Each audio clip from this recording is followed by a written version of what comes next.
All right, so it's Friday. It's March 12th. I'm leaving for the Appalachian Trail in a couple days on Monday. I know that we've got a lot of responses from a lot of folks asking about this and giving support and comments. And one of the things that a lot of people ask is like kind of actually the gear that I was taking. So I thought I'd do a video to kind of take you through what's going to be in my pack. And so that's going to be this stuff.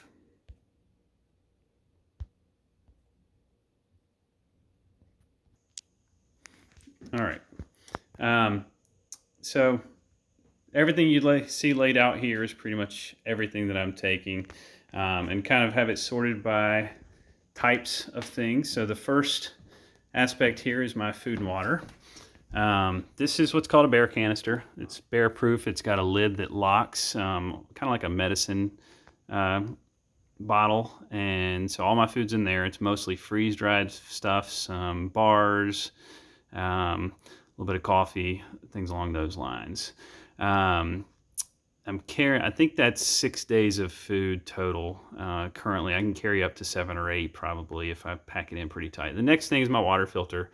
The Appalachian Trail every couple miles has a stream or water source that comes through. And so what I do is this bag is, just collect the water in there, and then you put the filter, you screw the filter on, and you squeeze the water through, and it purifies the water as it goes. The only trick there is you can't let this freeze, so hopefully I won't have too many nights of freezing temperature.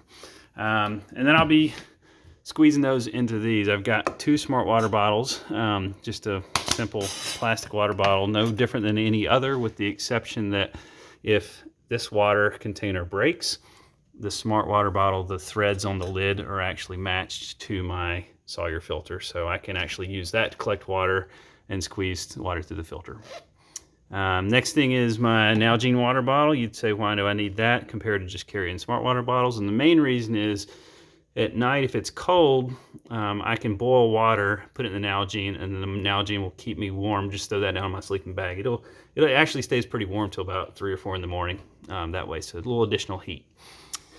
Moving on, we have the Jetboil stove. The Jetboil stove has these ridges which allow the flame to go up and really none of the flame to escape around the side of the pot.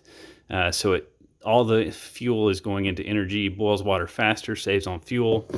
Here's my fuel source. A lot of people have seen similar things. Probably more people are more familiar with the green ones that you use with like a Coleman stove, but this is a little bit smaller, slightly different fuel. This is an isobutane and propane mix.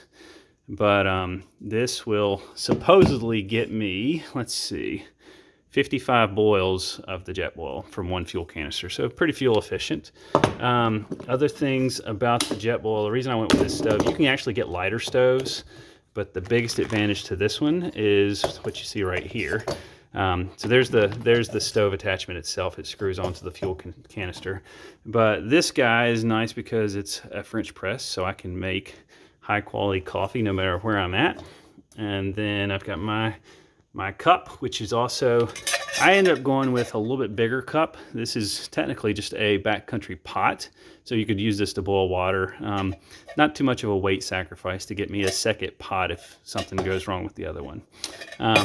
And then my only true eating utensil is just going to be a spoon, because most of these freeze-dried meals form kind of like a soup. Like there's some spaghetti, there's some mac and cheese, there's some chicken and dumplings, and a couple other things a little bit more exciting than that. But most of them you can, and they come in Mylar bags, so you just boil water, pour it down in the bag, seal the bag up. It's got a Ziploc, let it sit for 10 minutes, and it's ready to eat. So the only thing I really need is a spoon. All right, so that's all the food and water. Moving on, let's talk about sleeping setup. So I've got the Nemo 2-person tent, which is pretty lightweight, packs down pretty small. It's 2-person, but the main reason I went that way was so that I can keep my gear inside the tent with me instead of outside underneath one of the awnings.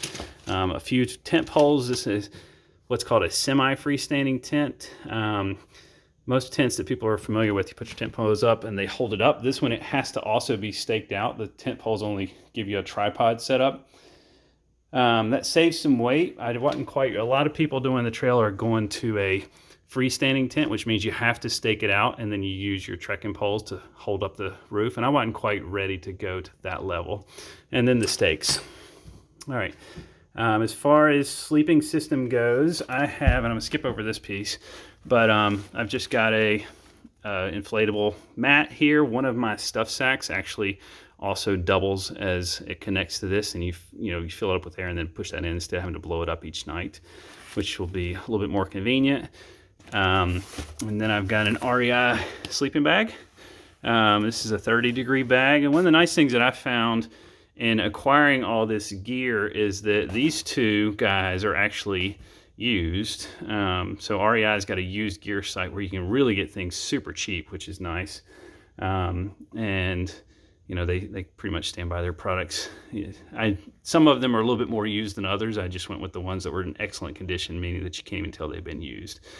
Then next is this pad here. I think it's only like 2 or 3 ounces. It's a 1/4 inch thick foam pad. They were out of the 1/8 inch foam pad, or I would have gone with that, but that's primarily if I end up in a shelter where there's a wood floor. I'm probably not going to sleep in many of those. I'm going to be in the tent most of the time, but if I do, this is something to give me a little bit of extra protection to put down underneath my sleeping pad.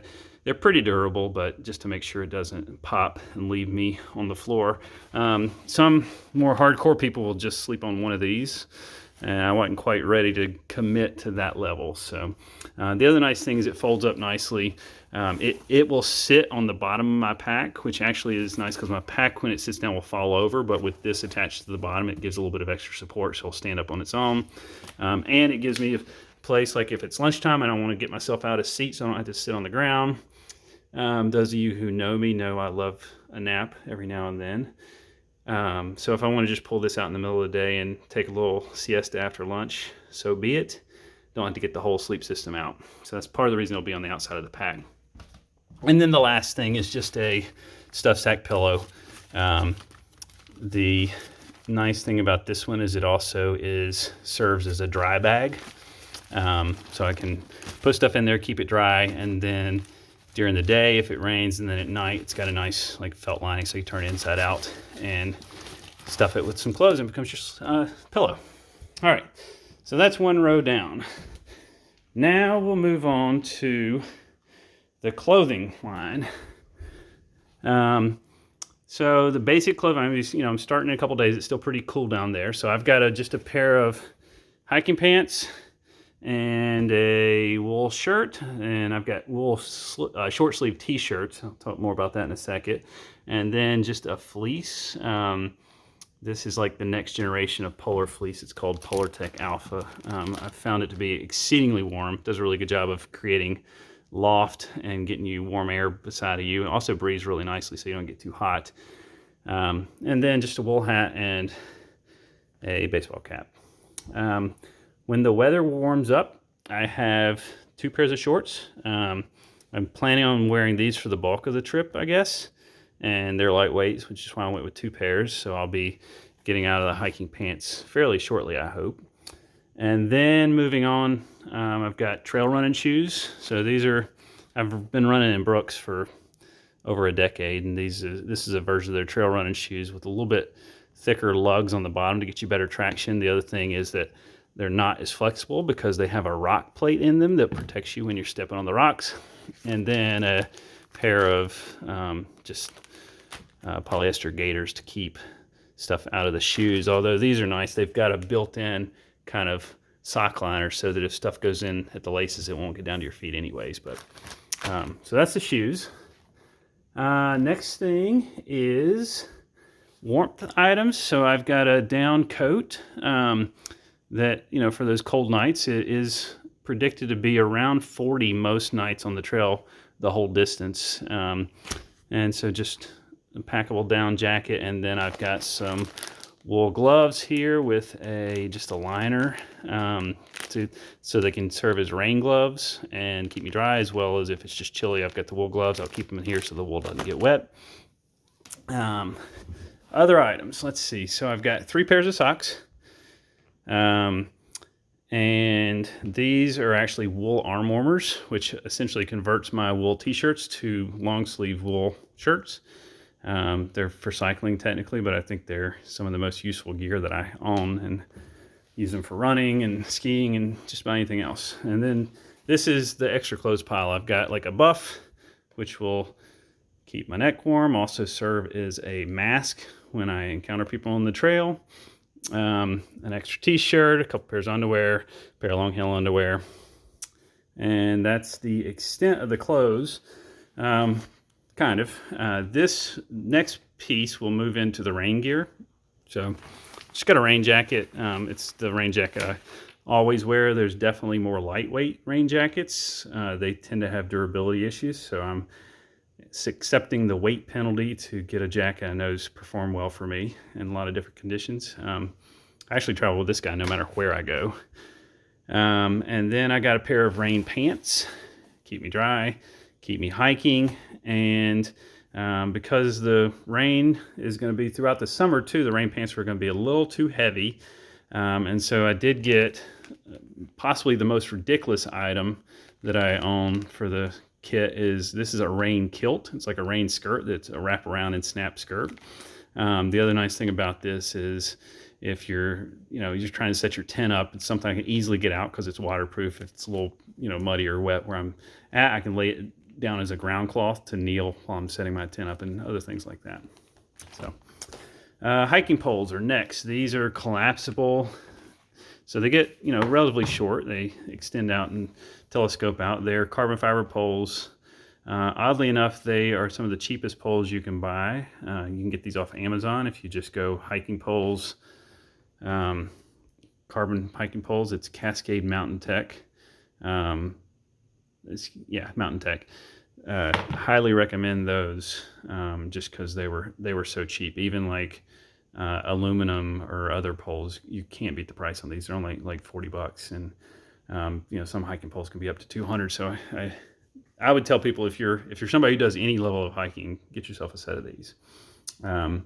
Then we move over into the miscellaneous items. This is a little bit of everything.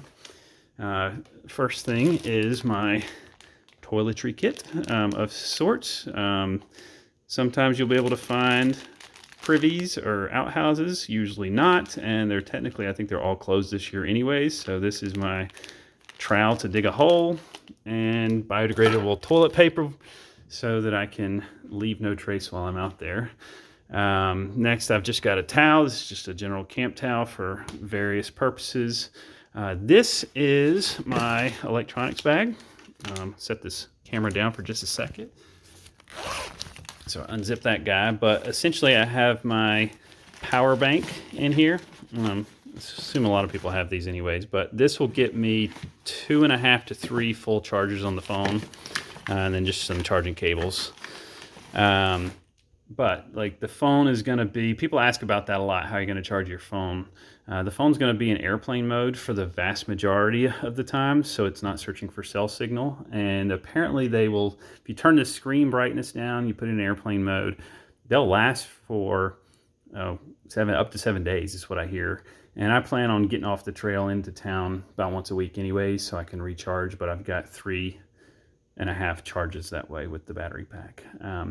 The phone is going to be, and I can't take video of it, but it is going to be my main source for all things electronic. I've got a map on there that's GPS based. I've downloaded the entire trail, and the map's set up to give me specific information like how far to the next water site, how far to the next campsite, how far to a place where I can get off the trail and get in town. And the navigation on the trail is not that difficult. There's markers every 100, 200 yards. If you're not seeing a marker, you just get your phone out and use the GPS, which can be on without cell signal as long as you've got the maps downloaded, and then just get yourself back on the trail quickly. So next thing is going to be my daily needs toiletry kind of stuff. I've got these are wilderness wipes. They're essentially wet wipes. They're biodegradable, so you can bury them and they'll dissolve.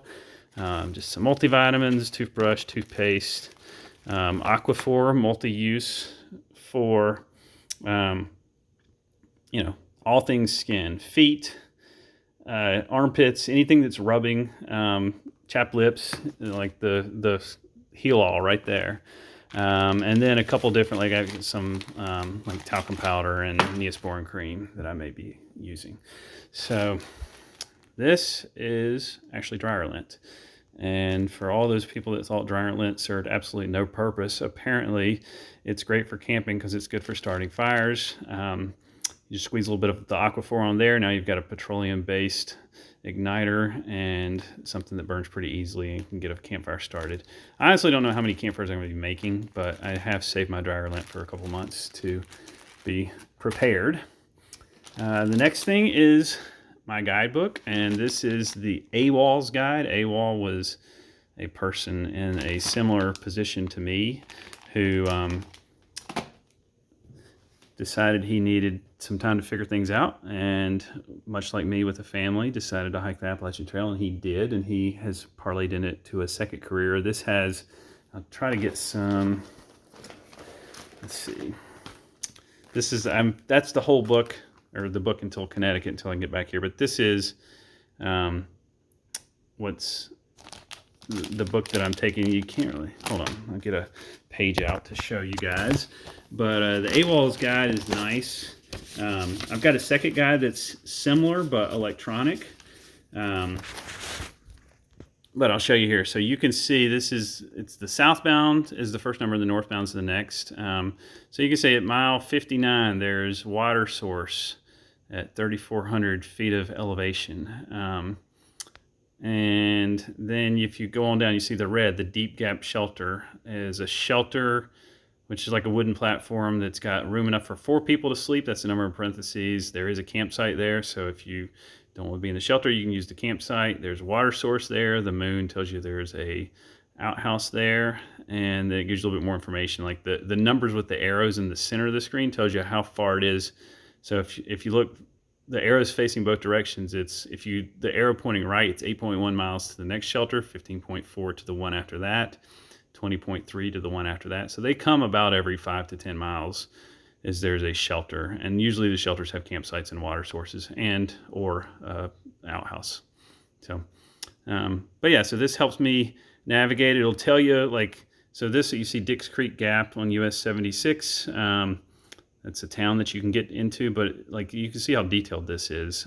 Like this one page alone goes from mile 59.9 down to 70. So 20 miles of the trail, there's like, you know, whatever, 20 entries of different things on there with campsites and water and towns, and so be it. That's my primary guide, is that one. I also have an app called Gut Hooks that does something very similar. From what I've heard, Gut Hooks is better while you're actually on the trail, and then AWOL's, the paper guide, is better when you're in the towns. It talks about different services, like where to get laundry, where the best pizza place is, where the best beer is, you name it. So it's all in there. He's been doing this, you know, for ever since he hiked the trail. And then so I will carry these with me daily. I'll have this the further down the trail in the pack, and about half the book I'm actually leaving home until I get back to Connecticut, and we'll swap it out just to save weight. And people also tend to use this as kindling for their fire at night. If they've already used the page and don't need it again, they'll just burn it. So this is my medicine kit. All sorts of stuff in here, just basic. Like I've got antifungal cream, cortisone cream, some Tegaderm. I've got a couple of these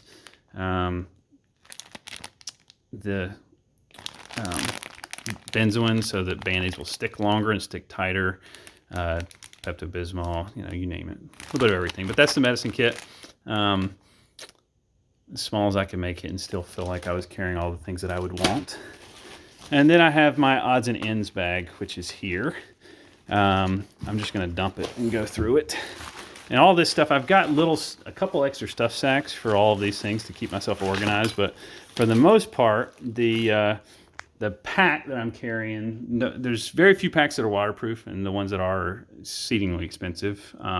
So the cheap way to fix that is I just have a trash compactor bag liner that's just a like plastic bag that goes inside the pack, and everything goes in that. So if the pack gets wet, it doesn't matter. But I'm still, like, for example, my down sleeping bag, if it gets wet, does not stay warm.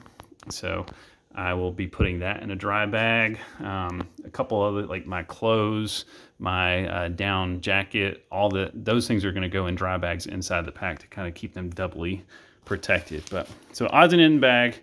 I've just got a compass. I've got an extra thing of toilet paper. I've got for my filter, if it gets clogged, this is to back flush it to kind of push out any impurities that might be in there. Like an extra spoon. Did not want to leave myself completely without an eating implement. Some earphones. If anybody knows me, you know I sleep pretty sound. I'm doubtful that I'm going to need these. This is actually a bug net. Zeke like to say that it makes me look like a beekeeper, but you put your baseball hat on, put this over the top, and then you don't have to worry about bugs getting your face. Hopefully I'm not going to need that too much.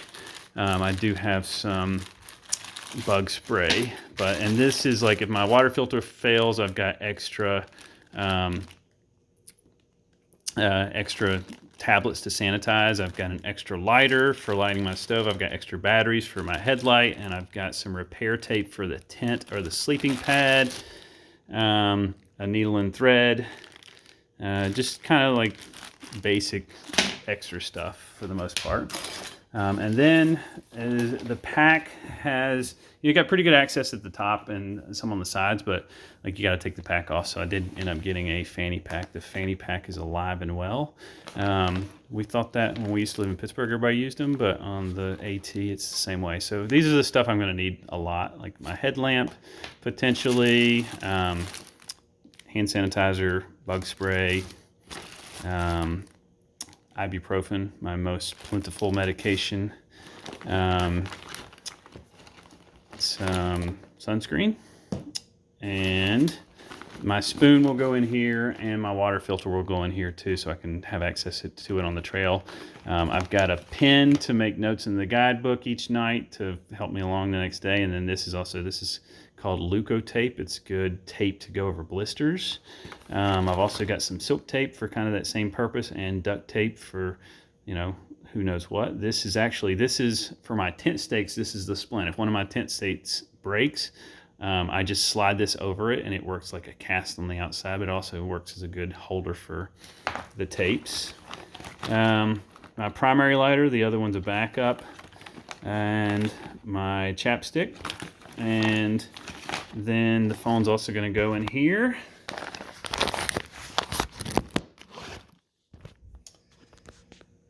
And down in here I've got some headphones, a multi-tool which has got pliers, tweezers, scissors, you name it, kind of like a little mini Leatherman, and then a pocket knife. But that's pretty much it. So like not a lot of stuff, relatively speaking, to be out there for 5 months, but should be everything I need. Thankful for a lot of different kind of guide websites that all say pretty much the same thing, but this is kind of the bare minimum, but also totally sufficient for what you need to be out there. Thanks again. It was good to have the interest in this. This should definitely be the longest video because I went through everything, but plan to post other things as they come up. Thanks.